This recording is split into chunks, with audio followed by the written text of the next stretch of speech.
Hey guys, Assalamu alaikum wa rahmatullahi wa barakatuh. My name is Khurshid Anwar Qasmi. I am your English teacher. And today in this video lecture, I am going to present a very important class that is about should, must, ought to. These are very important modal verbs. You should know and understand that what is the correct meaning of these all modal verbs and what is the ways of using these modal verbs. So now I am going to teach you, and I request all of you that please listen to me carefully to understand this lesson. Dear guys, जैसा कि अभी मैंने आपके सामने तज़किरा किया है कि मैं खुर्शीद अनवर कासमी एक नए सबक के साथ हाजिर हुआ हूं, और आज के इस वीडियो लेक्चर में हम इंग्लिश लैंग्वेज के एक बहुत ही इंपॉर्टेंट मॉडल वर्ब के बारे में पढ़ने वाले हैं, जो है शुड, मस्ट, आउट टू। ये तीनों मॉडल वर्ब्स ज़्यादातर एडवाइस, सजेशन और ऑब्लिगेशन के लिए इस्तेमाल किए जाते हैं। तीनों मॉडल वर्ब के कॉन्सेप्ट को जब मैंने इस व्हाइट बोर्ड पर लिखा तो ये जैसा कि आप लोग देख पा रहे होंगे, ये पूरा का पूरा बोर्ड भर गया है। और मैं थोड़े देर बैक आकर के मैं आप सबसे रिक्वेस्ट करूंगा कि आप लोग जरा सा इस व्हाइट बोर्ड पर मौजूद इबारतों को गौर से देखिए कि क्या कुछ लिखा हुआ है। तब आप समझ जाएंगे कि ये कुछ अजीबो गरीब नक्शा है। ये तो अभी मुझे समझ में कुछ नहीं आ रहा है, और मुझे भी मालूम है अभी आपको ये समझ में नहीं आ सकता है जब तक एक एक करके मैं आपको न समझाऊं। बहरहाल ये मैटर बहुत तवील था, इसीलिए ऑलरेडी मैंने इनके तमाम कॉन्सेप्ट को व्हाइट बोर्ड पर तैयार कर दिया है ताकि हमारा ज़्यादा वक्त ज़ाय ना हो और बहुत ही कम वक्त में इसको समझें। कितने ही कम वक्त में इसको समझाने की कोशिश करूंगा, इसके बावजूद भी ये वीडियो लेक्चर थोड़ी तवील हो सकती है। इसीलिए मैं आप सबसे दरख्वास्त करूंगा कि आप वीडियो में एंड तक बने रहिए और शुड, मस्ट, आउट टू के पूरे कॉन्सेप्ट को समझिए। आइए तो बिला ताखीर अब हम सबक को समझते हैं। जैसा कि आप यहां देख पा रहे होंगे, here I have written lesson number 55।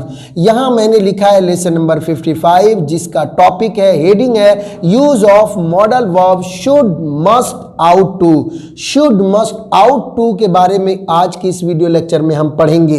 इन तीनों मॉडल वर्ब के कॉन्सेप्ट को समझाने के लिए, इनकी डेफिनेशन को क्लियर करने के लिए मैंने यहां पर कुछ इंग्लिश में इबारतों को लिखा है और मैं इसे एक एक करके पढ़ करके समझाऊंगा। Here guys, here I have written we use should, must, ought to say that. हम इस्तेमाल करते हैं शुड, मस्ट, आउट टू को इस बात को कहने के लिए कि something is good we should do it, कि कोई चीज़ अच्छी है हमें उसे करना चाहिए।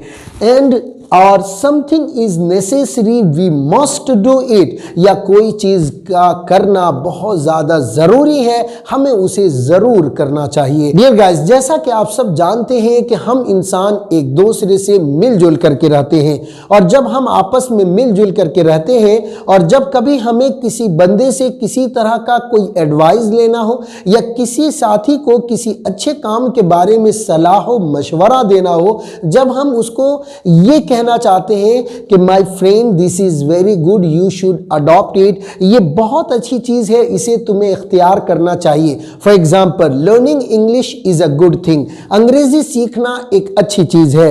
आप अंग्रेजी सीखने के बारे में आप अपने फ्रेंड को एडवाइस देना चाहते हैं, उनको सलाह देना चाहते हैं, और आप ये कहना चाहते हैं कि तुम्हें अंग्रेजी सीख लेनी चाहिए।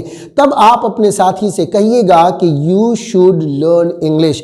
इसी तरीके से मॉर्निंग वॉक एक अच्छी चीज है। Morning walk is a good things, you want to suggest your friend you should go to morning walk, तुम्हें मॉर्निंग वॉक पे जाना चाहिए। फॉर एग्जाम्पल, ऑफरिंग द सलाह is very necessary for all of us, नमाज अदा करना हम सब के लिए बहुत ज़रूरी है। This is a necessary actions, ये एक ज़रूरी काम है, और आप अपने साथी को इसके बारे में सलाह देना चाहते हैं, उनको बताना चाहते हैं यू मस्ट ऑफर द सलाह, तुम्हें ज़रूर नमाज अदा करनी चाहिए। न सिर्फ इसमें मेरा सलाह है, बल्कि इस जुमले के ज़रिए से हम अपने फ्रेंड को ऑफर द सलाह के बारे में में कुछ जोर दे रहे हैं, उसको बताना चाहते हैं कि ऑफरिंग सलाह इज नेसेसरी, कि नमाज अदा करना ज़रूरी है। वी मस्ट ऑफर द सलाह, हमें ज़रूर नमाज अदा करनी चाहिए।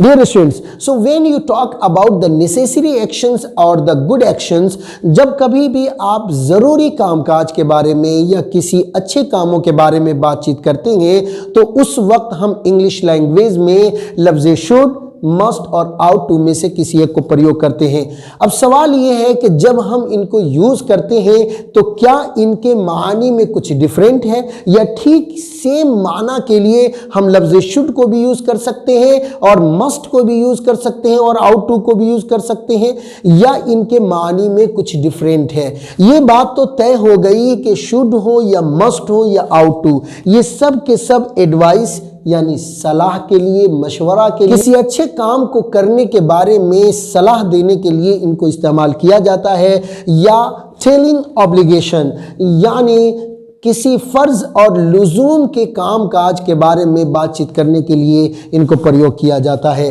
वैसे normally should, must, ought to को हम सलाह मशवरा के लिए इस्तेमाल करते हैं।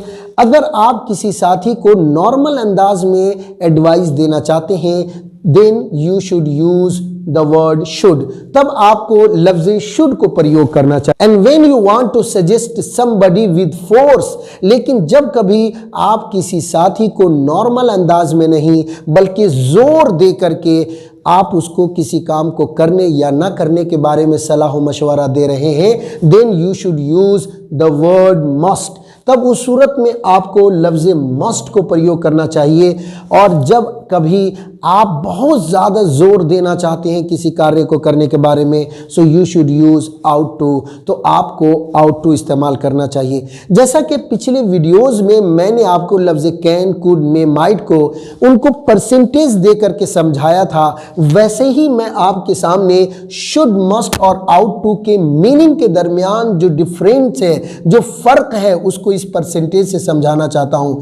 Here I have written 100%, it means that if you want to suggest normally, अगर आप किसी को नॉर्मल अंदाज में सलाह मशवरा देना चाहते हैं तब आप इस्तेमाल करेंगे शुड को, और इसका तर्जमा होगा चाहिए। इसका तर्जमा क्या होगा डियर? चाहिए। So if you want to say that मुझे जाना चाहिए, सो यू कैन से आई शुड गो। तुम्हें बोलना चाहिए, यू शुड स्पीक। उसे इंग्लिश सीखनी चाहिए, ही शुड लर्न इंग्लिश। मुझे आपसे इंग्लिश में बातचीत करनी चाहिए, I should talk to you in English language. हमें मोबाइल ज़्यादा इस्तेमाल नहीं करनी चाहिए, we should not use mobile a lot. हमें अपने बड़ों की इज्जत करनी चाहिए, we should respect our elders. हमें क्लास की पाबंदी करनी चाहिए, we should attend the class. तुम्हें क्लास नागा नहीं करना चाहिए, you should not miss the class. उसे वक्त पर आना चाहिए, he should come on time. हमें मेहनत करनी चाहिए, वी शुड वर्क हार्ड। तुम लोगों को मेरी बात समझनी चाहिए, you should try to understand me. Dear guys, ये सब वो जुमले थे जिससे आप अपने फ्रेंड को नॉर्मल अंदाज में मशवरा दे रहे हैं। ऐसे जुमलों को इंग्लिश में ट्रांसलेशन करने के लिए वी यूज शुड, हम लफ्ज़ शुड को यूज करते हैं। आइए अब हम बात करते हैं लफ्ज़ मस्ट की। लफ्ज़ मस्ट में देखिए तो यहाँ पर इसका परसेंट 120% लिखा गया है, जो कि 100% से 20% ज़ायद है। और जब हमारा 100 डिग्री सेल्सियम से नीचे को जाते हैं तो डाउट पैदा होता है, और जब हम 100 डिग्री सेल्सियम के ऊपर जाते हैं तो फिर उस सूरत में एक तरीके का ताकीद पैदा होता है। इसका मतलब यह है कि आप किसी बंदे को नॉर्मल अंदाज में सलाह मशवरा नहीं दे रहे हैं, बल्कि ताकीद के साथ सलाह मशवरा दे रहे हैं। इसके लिए हम इसका तर्जमा ज़रूर चाहिए से कर सकते हैं। राइट डियर स्टूडेंट्स, जब आप किसी को इस तौर पर सलाह मशवरा देना चाहते हैं कि तुम्हें इस काम को ज़रूर करना चाहिए, यानी आप उस पर जोर दे रहे हैं, फोकस कर रहे हैं, इट इज़ ऑब्लिगेशन, ये ज़रूरी है, इट इज़ नेसेसरी, ये ज़रूरी है, तुम्हें ज़रूर करना चाहिए, then we use the word must, तब हम मस्ट को प्रयोग करते हैं। और लफ्ज़ मस्ट का तर्जमा पॉजिटिव वे में ज़रूर से होता है, जबकि निगेटिव वे में इसका तर्जमा हरगिज़ नहीं या बिल्कुल नहीं से होता है। अब मैं कुछ जुमले बोलता हूं, इसका आप तर्जुमा करने की कोशिश कीजिए। You must come on time, तुम्हें जरूर वक्त पर आना चाहिए। You must not be late, तुम्हें हरगिज नहीं लेट होना चाहिए। दे मस्ट स्पीक इंग्लिश, उन्हें जरूर इंग्लिश बोलनी चाहिए। डियर स्टूडेंट्स, इस तरह के जुमलों को इंग्लिश में तर्जुमा करने के लिए हम लफ्ज मस्ट को इस्तेमाल करते हैं। चलिए तो अब एक नजर हम लफ्ज आउट टू पर डालते हैं। लफ्ज आउट टू के कॉन्सेप्ट को समझाने के लिए यहां पर मैंने 150% दिया है। इसका मतलब यह है कि इसके अंदर मस्ट से भी ज्यादा ताकीद पाई जाती है और इसका तर्जुमा होता है जरूर भी जरूर। So you can say that जरूर भी जरूर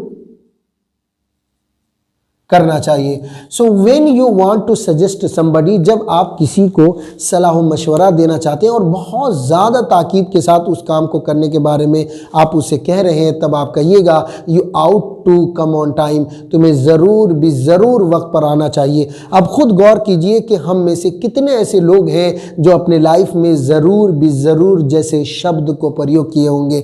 हम में से किसी ने भी नहीं प्रयोग किया होगा और न कभी हमें ऐसे शब्दों को प्रयोग करने की ज़रूरत पेश आती है। इसका मतलब यह है कि जिस तरह हमें हिंदी भाषा में इस तरह के मफहूम को जाहिर करने की ज़रूरत नहीं पड़ती है, उसी तरह इंग्लिश भाषा में भी इस लफ्ज़ आउट टू को इस माना में ज़्यादातर प्रयोग नहीं किया जाता है। इंग्लिश लैंग्वेज में भी लफ्ज़ आउट टू को इस माना में ज़्यादातर प्रयोग नहीं किया जाता है, बहुत कलीलुल इस्तेमाल है। ज़्यादातर एडवाइस और सजेशन के मफहूम को जाहिर करने के लिए लफ्ज़ शुड या मस्ट को प्रयोग किया जाता है। नॉर्मल अंदाज में लफ्ज़ शुड को प्रयोग किया जाता है और ताकीद के साथ बातचीत करने के लिए लफ्ज़ आउट टू को प्रयोग किया जाता है। डियर गाइस, आई होप आप लफ्ज़ शुड मस्ट आउट टू के बुनियादी कॉन्सेप्ट को समझ गए होंगे जो मैंने आपके सामने समझाया है। चलिए एक नज़र अब हम इनके स्ट्रक्चर पर डाल लेते हैं। इसका स्ट्रक्चर मैंने यहाँ व्हाइट बोर्ड पर ऑलरेडी लिख रखा है, आप जैसा कि देख पा रहे होंगे। रूल लिखा है subject plus should must ought two plus first form plus object, यानी लफ्ज शुड मस्ट आउट टू को प्रयोग करने के लिए इनसे पहले आपको सब्जेक्ट यूज करना होगा और इनके बाद आपको वर्ब का फर्स्ट फॉर्म प्रयोग करना होगा एक्टिव वॉइस में। पैसिव वॉइस में इसका कुछ अलग डिफरेंट रूल हो जाएगा, वो आपको मैं बाद में समझाऊंगा। कंजुगेशन यहाँ मौजूद है। आई शुड टीच, मुझे पढ़ाना चाहिए। यू शुड टीच, तुम्हें पढ़ाना चाहिए। ही शुड टीच, उसे पढ़ाना चाहिए। शी शुड टीच, उसे पढ़ाना चाहिए। अगर आप निगेटिव अंदाज में बात करना चाहें तो आप कहिएगा आई शुड नॉट टीच, मुझे नहीं पढ़ाना चाहिए। यू शुड नॉट टीच, तुम्हें नहीं पढ़ाना चाहिए। ही शुड नॉट टीच, उसे नहीं पढ़ाना चाहिए। शी शुड नॉट टीच, उस औरत को नहीं पढ़ाना चाहिए। शुड आई टीच, क्या मुझे पढ़ाना चाहिए। शुड यू टीच, क्या तुम्हें पढ़ाना चाहिए। शुड ही टीच, क्या उसे पढ़ाना चाहिए। शुड शी टीच, क्या उस औरत को पढ़ाना चाहिए। वाई शुड आई टीच, मुझे क्यों पढ़ाना चाहिए। वाई शुड ही टीच, तुम्हें क्यों पढ़ाना चाहिए। वाई शुड ही टीच, उसे क्यों पढ़ाना चाहिए। वाई शुड शी टीच, उस औरत को क्यों पढ़ाना चाहिए। अगर मस्ट की बातें करेंगे तो कहिए मस्ट यू टीच, क्या तुम्हें जरूर पढ़ाना चाहिए। येस आई मस्ट टीच, हाँ मुझे जरूर पढ़ाना चाहिए। No I must not teach, मुझे हरगिज नहीं पढ़ाना चाहिए। डियर स्टूडेंट्स, तो ये तो था हमारा लफ्ज शुड मस्ट आउट टू के बुनियादी कॉन्सेप्ट और उसके बाद में उसका रूल और उसके बाद उसके ये फुल कंजुगेशन जो मैंने यहाँ लिखा है। और इसी कंजुगेशन को मैंने इब्तिदाई वीडियो के अंदर ज़बानी सुनाया था। उसके सुनाने का मतलब ये था कि आप इस क्लास को मेरी किताब मुंतखब अंग्रेजी ग्रामर से ऐसे ही हिफ्ज़ करें जैसे मैंने किया था। हिफ्ज़ करने वाली बात, सबसे पहले क्लास का नाम याद करना है और उसके बाद में कौन कौन से हेल्पिंग वर्ब के बारे में आप बात कर रहे हैं उसको यूज़ करना है। उसके बाद सिंपली एक रूल और उसके कंजुगेशन को याद करना है।